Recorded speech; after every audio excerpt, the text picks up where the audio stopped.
હરિઓમ વિદ્યાર્થી મિત્રો, કેમ છો બધા? મજામાં ને? ચાલો સરસ.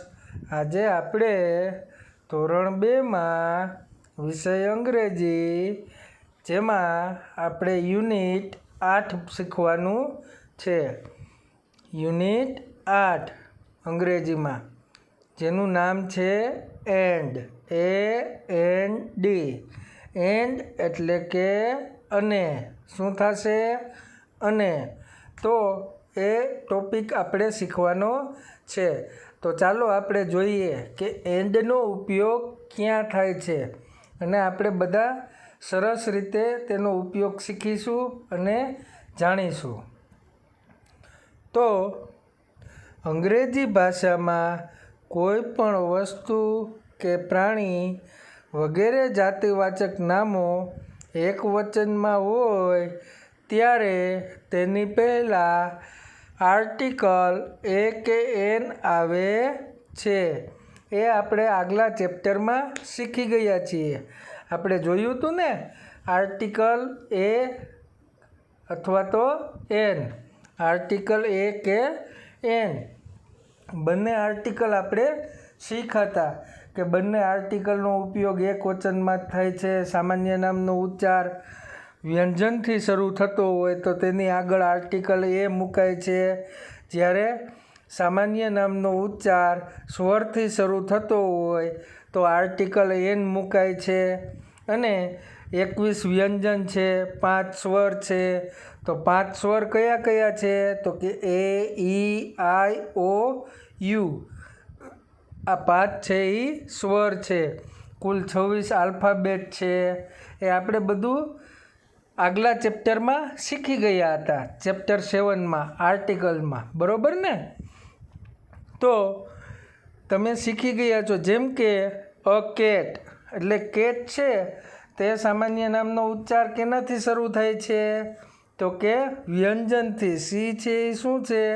વ્યંજન છે. તો તેની આગળ આર્ટિકલ એ મુકાય છે, જેની આપણે એક્સરસાઇઝ પણ કરેલી હતી. બરોબર? ફોન ટાઈમમાં. એટલે તમે એ શીખી ગયા છો. ત્યાર પછી એન એપલ એટલે કે એક સફરજન. તો એપલ છે, તેમાં આગળ સ્વર છે. એ શું છે? સ્વર છે. APPLE. તો એમાં એથી શરૂઆત થાય છે. એ શું છે?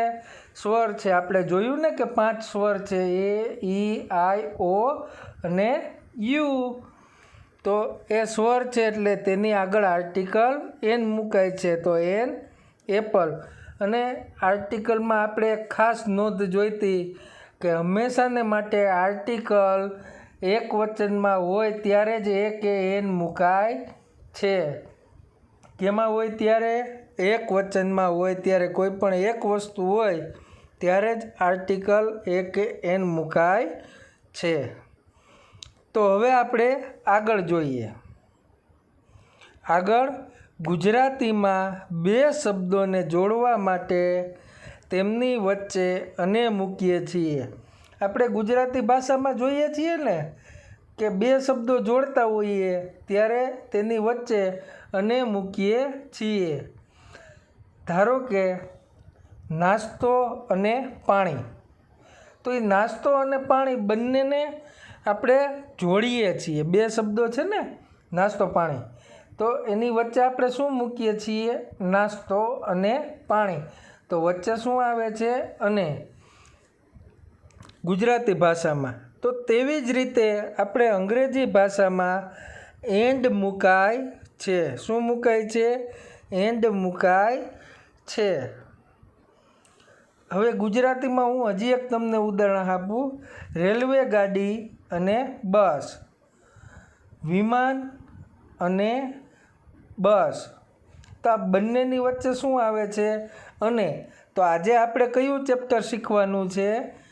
અને. એટલે કે અંગ્રેજીમાં જોઈએ તો એન્ડ.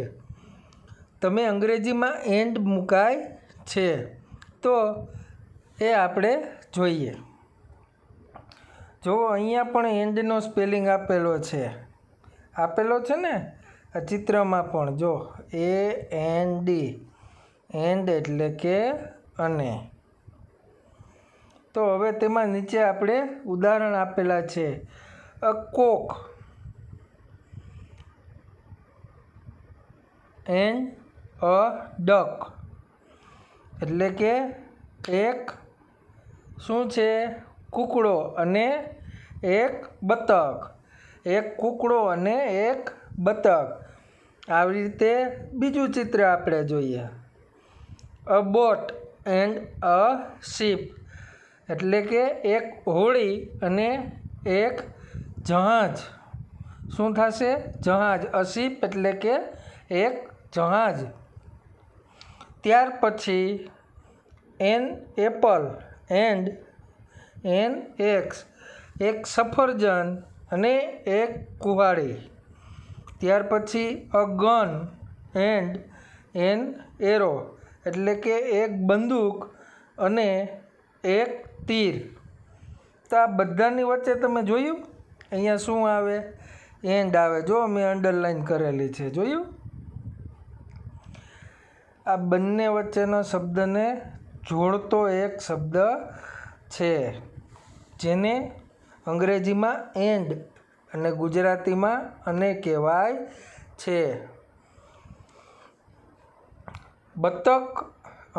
કૂકડો અને બતકને જોડવા માટે શું આપેલું છે? એન્ડ. અહીંયા a cock and a duck, a boat and a ship, an apple and an axe, a gun and arrow, એટલે કે બંદૂક અને તીર. અ કોક એટલે શું થશે? કૂકડો. ત્યાર પછી અ ડક એટલે કે બતક. અ કોક એન્ડ અ ડક, એટલે કે એક કૂકડો અને એક બતક. ત્યાર પછી બોટ એટલે કે હોડી. તો અ બોટ. ત્યાર પછી અ શિપ એટલે કે જહાજ. તો આ બંને વચ્ચે શું આવશે? And. A boat and a ship, એક હોડી અને એક જહાજ. ત્યાર પછી ત્રીજું એન એપલ એટલે કે એક સફરજન અને એન એક્સ એટલે કે એક કુહાડી. તો બંને વચ્ચે શું આવશે? And. An apple and an axe, એટલે કે એક સફરજન અને એક કુહાડી. ત્યાર પછી ચોથું અ ગન, એક બંદૂક, એન એરો, એક તીર, એટલે તેનું શું થશે? અ ગન એન્ડ એન એરો, એક બંદૂક અને એક તીર. તો દરેક વિદ્યાર્થી મિત્રોને એન્ડ વિશે સમજાઈ ગયું હશે. સમજાઈ ગયું છે ને દરેક વિદ્યાર્થી મિત્રોને? ચાલો, સરસ. તો હવે પછી આપણે નેક્સ્ટ પીરિયડમાં આગળ આપણે તેના પછીનો ટોપિક અને એક્સરસાઇઝ જોશું. દરેક વિદ્યાર્થી મિત્રોને હરિઓમ.